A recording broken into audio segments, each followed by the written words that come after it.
उत्तर प्रदेश सरकार की नीतियों का सोशल मीडिया पर प्रचार प्रसार करने पर पैसे मिलेंगे और कथित तौर पर अश्लील, अभद्र और राष्ट्र विरोधी कंटेंट परोसने पर कार्रवाई होगी।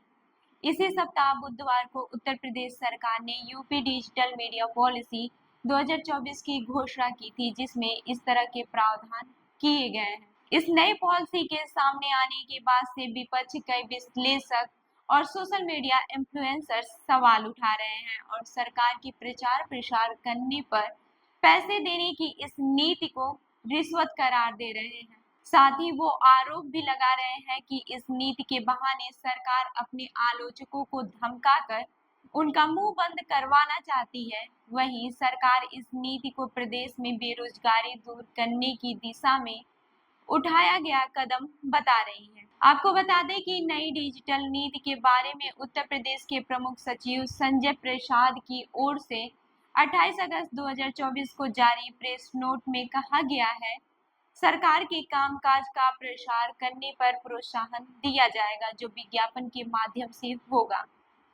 प्रदेश सरकार का कहना है कि social media platform x, Facebook, Instagram और यूट्यूब पर भी प्रदेश सरकार की योजनाओं और उपलब्धियों पर आधारित कंटेंट प्रदर्शित किए जाने पर प्रोत्साहन दिया जाएगा। सरकार ने दावा किया है कि इस नीति के जारी होने से प्रदेश के निवासी जो देश और विदेश में रह रहे हैं, उन्हें बड़ी संख्या में रोजगार मिलने की भी संभावना बनेगी।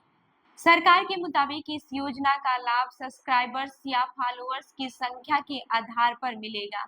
इसे सोशल मीडिया के आधार पर 4 कैटेगरी में बांटा गया है, जिसमें अधिकतम भुगतान 5 लाख रुपए तक निर्धारित किया गया है। वहीं यूट्यूब पर अधिकतम भुगतान की सीमा 8 लाख रुपए प्रति माह निर्धारित की गई है। कंटेंट किस तरह का होना चाहिए, कितनी अवधि का होना चाहिए और महीने में कितने पोस्ट होनी चाहिए, इसे लेकर भी इस पॉलिसी में विस्तृत मापदंड बनाए गए हैं। जबकि सरकार की तरफ से कहा गया है कि फेसबुक, एक्स, इंस्टाग्राम और यूट्यूब पर आपत्तिजनक कंटेंट अपलोड किए जाने की स्थिति में संबंधित एजेंसी या फर्म के खिलाफ नियमानुसार कानूनी कार्रवाई की जाएगी। किसी भी हाल में कंटेंट अभद्र, अश्लील एवं राष्ट्र विरोधी नहीं होना चाहिए। वहीं कौन सा कंटेंट राष्ट्र विरोधी की श्रेणी में आएगा, इसकी परिभाषा सरकार ने साफ नहीं बताई है।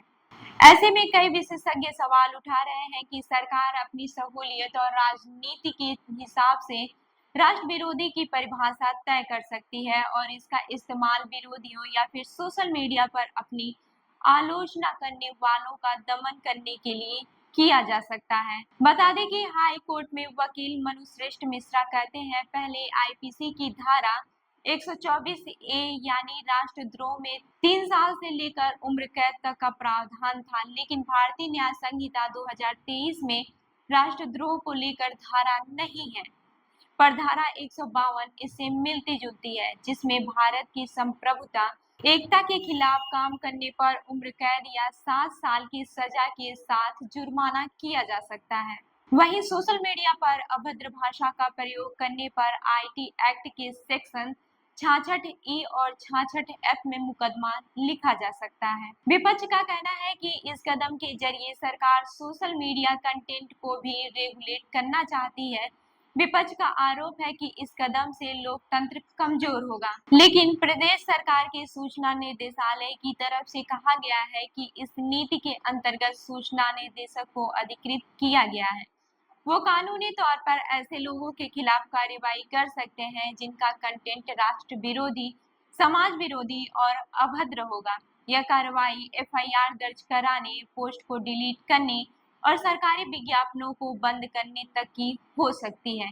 सूचना निदेशालय की तरफ से यह भी कहा जा रहा है कि ये 3 नीति लोगों के फायदे के लिए है, न किसी को सजा देने के लिए। सरकार की फैक्ट चेक टीम ने सोशल मीडिया के जरिए कहा, अभद्र टिप्पणी पर आजीवन कारावास तक की सजा के प्रावधान को लेकर भ्रामक सूचना सोशल मीडिया पर वायरल की जा रही है। सरकार की तरफ से डिजिटल मीडिया पॉलिसी में ऐसा कोई प्रस्ताव स्वीकृत नहीं किया गया है। वहीं कांग्रेस नेता प्रियंका गांधी ने इसे लेकर उत्तर प्रदेश की सरकार की आलोचना की है। उन्होंने कहा है कि सरकार की सोशल मीडिया पॉलिसी में न्याय मांग रही महिलाओं की आवाजें किस श्रेणी में आएंगी, 69,000 शिक्षक भर्ती आरक्षण घोटालों में उठने वाले सवाल किस श्रेणी में आएंगे? भाजपा नेताओं विधायकों द्वारा भाजपा सरकार की पोल पट्टी खोलना किस श्रेणी में आएगा? उन्होंने आगे कहा, तुम दिन को कहो रात तो रात वरना हवाला।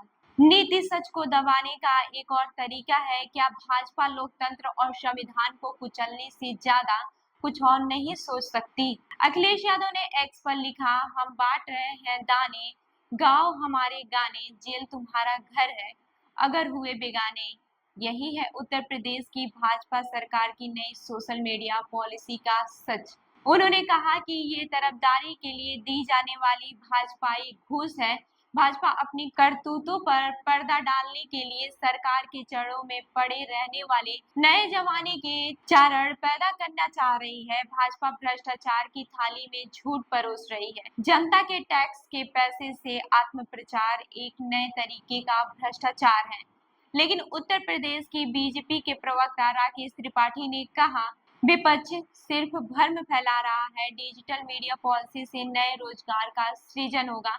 सोशल मीडिया पर अफवाह फैलाकर कानून व्यवस्था से खिलवाड़ करने वालों पर कठोरता से शिकंजा कसा जाएगा। यूपी की सोशल मीडिया पॉलिसी देश भर में नजीर बनेगी। तो इस खबर पर क्या है आपकी राय, हमें जरूर बताएं। मैं हूं रूबी आपके साथ और आप देख रहे हैं जनदर्पण न्यूज। धन्यवाद।